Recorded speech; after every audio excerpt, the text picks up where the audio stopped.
আসসালামু আলাইকুম, আমি আতিকুল্লাহ ফ্রি বাংলা টিউটোরিয়ালের পক্ষ থেকে আপনাদেরকে স্বাগতম। আজকে আমরা মার্কিউ টুল এবং ল্যাসো টুলস এই দুটি সম্বন্ধে কিছু কথা বলবো। তো মার্কি টুলস এখানে দেখুন, যার এখানে ক্লিক করলে এখানে দেখতে পাচ্ছেন যে আমার শর্টকাট কি হচ্ছে এম। তো আমি যদি এম প্রেস করি কিবোর্ডে তাহলেও হবে, আর এমনিতেও এখান থেকে তো আমি সিলেক্ট করতেই পারছি। এবং এটি হচ্ছে যে আমার স্কোয়ার আঁকার জন্য, এবং আমি যদি এটার ভিতরে অথবা বাইরে ক্লিক করি তাহলে সেটি আবার চলে যাবে। এবং আমি যদি শিফট চাপ দিয়ে তারপরে একটি আঁকি, মানে কি বলে, স্কোয়ার আঁকি, তাহলে দেখেন এখানে একটি বর্গক্ষেত্র হচ্ছে যেটি চারপাশে সমান। তো আবার আমি যদি অল্টার শিফট চাপি তাহলে যেখান থেকে, যেমন আমি এখানে একটা কথা বলে নিই, যে ধরুন আপনি শিফট চাপ দিলাম আমি কিবোর্ডে, এবার আমার মাউসের কার্সরটা হচ্ছে এখানে, এখান থেকে আমি আমার বর্গক্ষেত্রটা আঁকতে পারছি।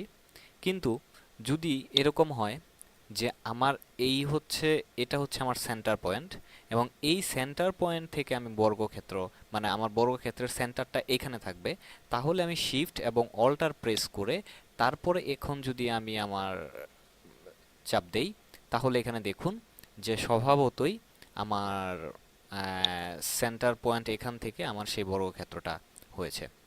ঠিক একইভাবে এখানে দেখুন ইলিপস টুলসের কাজটিও একই রকম। এবং সেই ইলিপস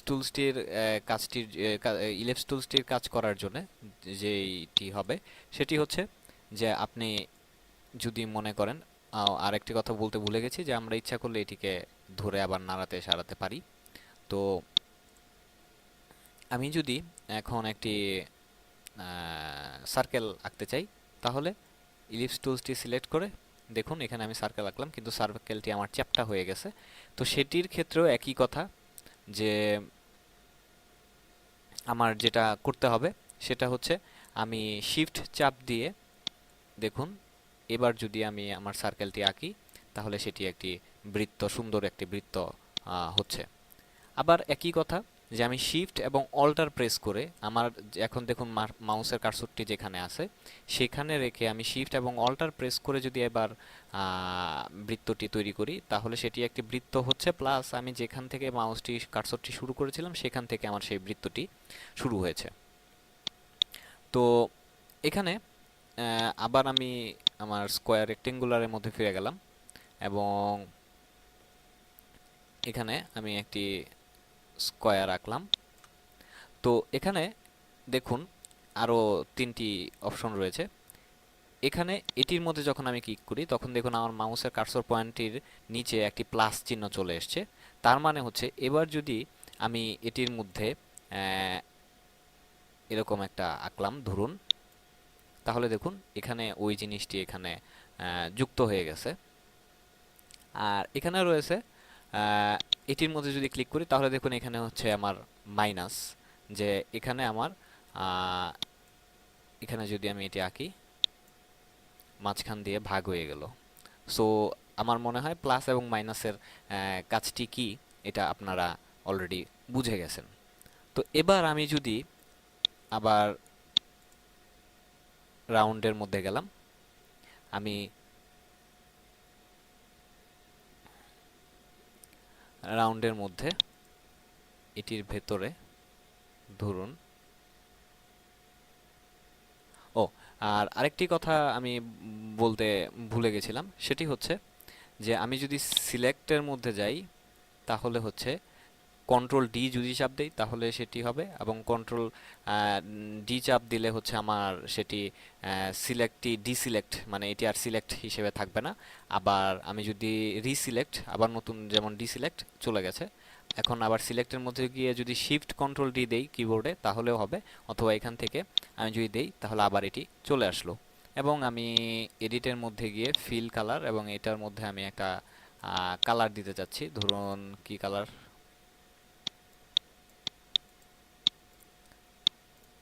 তো এখানে আমি এটি ব্লু কালার দিলাম। তো আবার কন্ট্রোল ডি চাপলাম, আমার এটি সিলেক্টটি চলে গেল। এবার আমার সেই রাউন্ড বলটি দিয়ে আমি ধরুন এখানে একটি বৃত্ত আঁকতেছি, আমি এই কোণা থেকে বৃত্তটি শুরু করলাম, এবং ক্লিক করলাম, আমার বৃত্তটি বেঁকাতেরা হয়ে গেছে, শিফট চাপ দিয়ে সেটিকে আমি সোজা করে নিলাম এবং দেখুন বৃত্তের মাথাটি আমার একটু উপরের দিকে চলে গেছে, আমি চাচ্ছি এটা আর একটু নিচে নামানোর জন্য। তো সেটার জন্য আমি যদি শিফটটা ছেড়ে দিয়ে স্পেস বারটা, আমার যে স্পেস বার রয়েছে কিবোর্ডে, সেই স্পেস বারটা ধরলাম। এবার দেখুন আমি আমার সেই বৃত্তটি যেভাবে ইচ্ছা যেখান থেকে শুরু করতে চাই সেখানে আমি নিচে নামাতে পারি। আবার আমি যদি এবার স্পেস বার ধরা অবস্থায় শিফটও চাপ দেই, তাহলে দেখুন এবার আমার বৃত্তটি যে লম্বাটে টাইপের হয়ে গেছিল, এবার বৃত্তটি আমার ঠিকঠাক মতো সোজা হয়ে গেছে। তো এবার আমি স্পেস এবং শিফট দুইটা চাপ দিয়ে ধরেই আমি এখানে এটি যুক্ত করলাম এবং আবার একইভাবে শিফট চাপ দিয়ে আমি আরেকটি বৃত্ত এবং স্বভাবতই শিফট চাপ দিয়ে আরেকটু বামে নিলাম, আবার জাস্ট আমি এটিকে সমান সমান করলাম আর কি। তো এই হচ্ছে বৃত্ত। এবং আমি এখন যদি এই দুইটা বৃত্তকে আমি সিলেক্ট করতে যাই, তাহলে এখন আপনারা মনে করতে পারেন যে আমার সেই ফ্রি ট্রান্সফর্ম দেওয়ার জন্য, কিন্তু এক্ষেত্রে আমার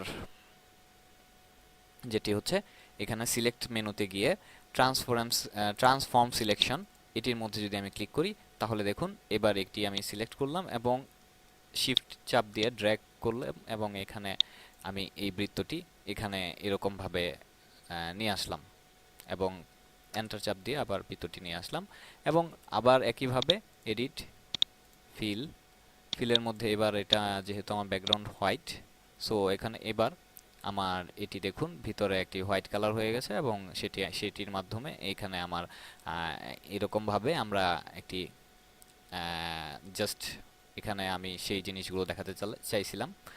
তো এখানে আরেকটি রয়েছে ল্যাসো টুলের কাজ হচ্ছে যে আপনি যেরকম ভাবে ইচ্ছা সেই রকম ভাবে আপনি জিনিসপত্র ছবি আঁকতে পারেন এবং এটির মধ্যে নিয়ে যদি আপনি ছেড়ে দেন তাহলে দেখুন যে এবার আমার সেটি সিলেক্ট হয়ে গেছে।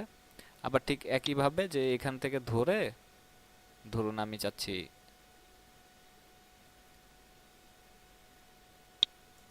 সিলেক্ট করার জন্য, তো সেটি আমি এখানে আর কি সিলেক্ট করলাম। আবার এখানে পলিগোনাল ল্যাসো টুলস সেটি হচ্ছে যে আপনি এখানে ক্লিক করলেন, আবার এটি সরলরেখা বরাবর মানে এরকম ভাবে হলো। আবার আপনি এখানে যদি ডবল ক্লিক করেন তাহলে এখান মাথা থেকে এই মাথা পর্যন্ত এটি সিলেক্ট হয়ে গেল।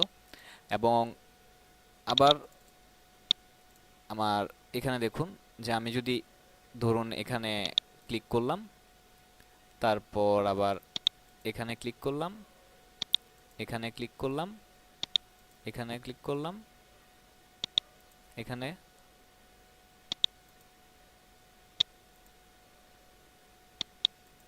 এবং এটির উপর দেখুন কোণার মধ্যে আমি মাউসটি নিলেই আমার কি মাউসের কার্সরটির মধ্যে একটা গোল চিহ্ন চলে আসছে, মানে আমি একদম লাস্ট পয়েন্টে এখন আছি, এটি আমাকে বোঝাচ্ছে। এবং এটির উপরে যদি আমি ক্লিক করি তাহলেও আমার এটি সিলেক্ট হয়ে যাবে। আর আমি যদি এটির উপরে ক্লিক না করে জাস্ট এটি এখানে যে সিলেক্ট করেছিলাম এটির উপরে যদি ডবল ক্লিক করি তাহলে আমার যেখান থেকে শুরু করেছিলাম সেই পর্যন্ত আমার এটি সিলেক্ট হয়ে যাবে। তো এইভাবে আমরা এই ল্যাসো টুল এবং পলিগোনাল টুলস দিয়ে কাজ করতে পারি। এবং সেটি নিয়ে কাজ করার জন্যই এখানে দেখুন আমি এখানে একটি জানালা রয়েছে। তো সেই জানালাটি আমরা যদি সিলেক্ট করতে যাই, মানে আমি জাস্ট প্র্যাকটিক্যালি দেখানোর জন্যে যে এখান থেকে আমি ওই আমার ইলিপস টুলসটি নিলাম এবং আমি এই জানালার এইটুকু সিলেক্ট করতে গেলে ধরুন আমি এখান থেকে এটি সিলেক্ট করলাম, স্বভাবতই আমি ঠিক জায়গা থেকে সিলেক্ট করি নাই, শিফট চাপ দিয়ে আমি আবার এটাকে ঠিকঠাক করলাম এবং এবং তারপরও আমার এটি সিলেক্ট হয় নাই, আবার শিফট চাপ দিয়ে ঠিকঠাক করলাম। এবার এটার একটু লম্বা টাইপের হবে,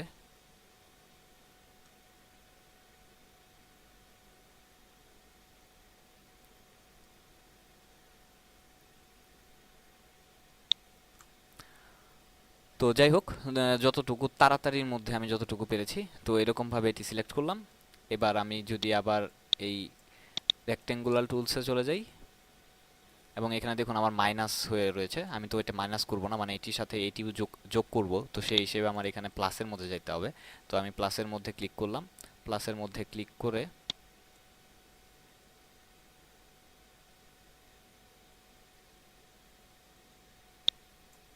দেখুন এবার আমার এই অংশ পুরোটুকু সিলেক্ট হয়ে গেছে। এখন আমি যদি চাই যে এই ভিতরের অংশটুকু, যে এই কাচ যেটি রয়েছে এই ভিতরের অংশটুকু বাদ দিব, তাহলে আবার এখানে মাইনাসের মধ্যে গেলাম এবং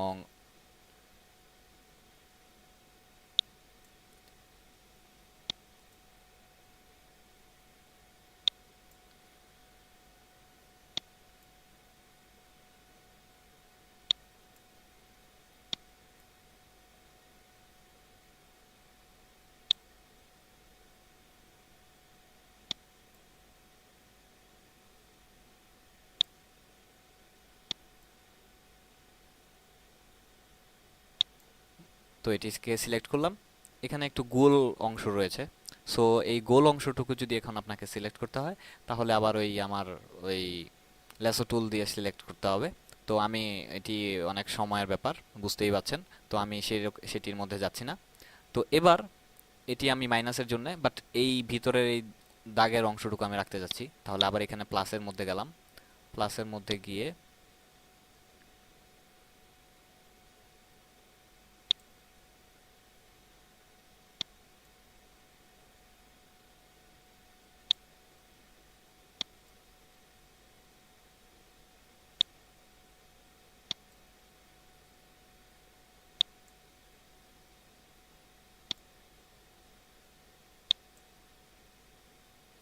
আমি খুব দ্রুত করতে গিয়ে অ্যাকচুয়ালি হয়তোবা আমার যথেষ্ট পরিমাণে সুন্দরভাবে সিলেক্ট হচ্ছে না, বাট যখন আপনি কাজ করবেন তখন স্বভাবতই একটু আস্তে ধীরে জুম টুম করে তারপরে করবেন, বাট আমার তো এখন এত সুন্দর হওয়ার দরকার নাই, তো সেই জন্য আমি অ্যাকচুয়ালি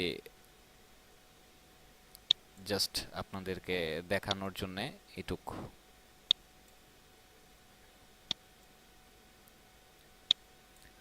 সো এবার দেখুন আমি এখানে যে কাজটি করেছি, আমার এই ভিতরের অংশটুকু বাদ গেছে এবং এটুকু আমার রয়ে গেছে, এবং এইখানে যে আমি এটি সিলেক্ট করলাম এই সিলেকশন পার্টটুকু যদি আমাকে পরবর্তীতে কাজ করতে হয় বা করতে হতে পারে মনে করেন, তাহলে সিলেক্ট, সেভ সিলেকশন, এবং এখানে ধরেন আপনার নাম দিলেন